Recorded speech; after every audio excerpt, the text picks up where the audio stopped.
Good morning. Did you ever realize that there were different stages of poverty? Not just sleeping under the bridge and begging for money, but there may be types of poverty that you've seen from in your day-to-day life that you never realized were considered poverty. Good afternoon. My name is Karina Chavez, and today I'm going to be showing you the different stages of poverty. So, what is poverty? Poverty in its simplest form is the economic state of experience scarcity of lack of certain commodities that are required to live day to day. This would include money, material things such as food, and shelter. According to the Grand Josh website, poverty is a multi-phase concept inclusive of social, economic, and political elements.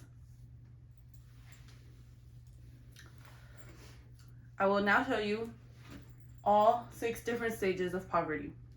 There is absolute poverty, relative poverty, situational poverty, generational poverty, rural and urban poverty. Absolute poverty. Absolute poverty, also known as extreme poverty, this includes the scarcity of basic foods, clean water, health, shelter, education, and just all around your basic necessities to live day to day.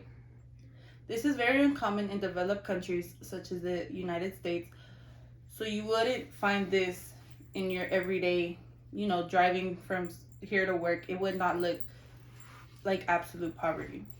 This is more common in third world countries where they don't have access to food every day and clean water and health and shelter. Relative poverty. Relative poverty comes from a measure of income inequality. It is defined from social perspective that a living standard committed to the economic standards of compared to the economic standards of population living in surroundings. This usually just means that you aren't able to go on vacations every summer, or your parents aren't able to pay for college. Not that you can't have clean water and food every day, but more of the luxuries that come from being able to go day to day, such as a vacation every summer.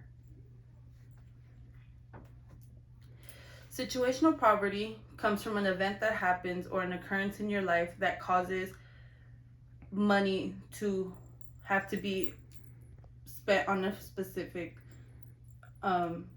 event. This would be an environmental disaster, so your house burning down, catching on fire, losing your job, or a severe health problem. With things like this, it does cause for a lot of backstepping in what would be your income from day to day. People are more likely to be able to come out of this with little assistance from others, due to the fact that this is most of the time due to an event or an occurrence that was very unfortunate. Generational poverty. This is handed over to an individual or families from one generation to the other. This is more complicated as there is no escape because the people are trapped, and it's caused and unable to access tools required to get out of it.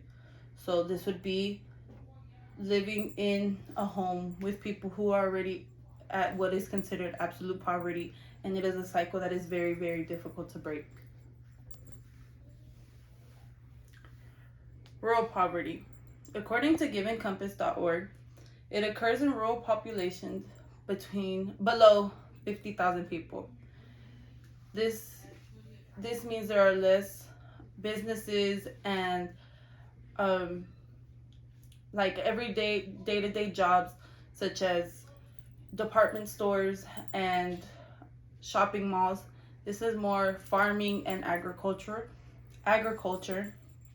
So it can be a bit harder depending on the seasons, depending on the weather, depending on where you are and where you live, that your income may come in and you may not be making as much, but you depend on farming and agriculture in order to survive. Urban poverty. This occurs in metropolitan areas with populations over 50,000 people, which would be Dallas. But this would include limited access to health and education, inadequate housing and services, violent and unhealthy environment because of overcrowding, and little to no social protection mechanisms. So this would be around places considered like Pleasant Grove or West Dallas, where it is a bit harder to make ends meet because of where you are and the type of environment that is around you.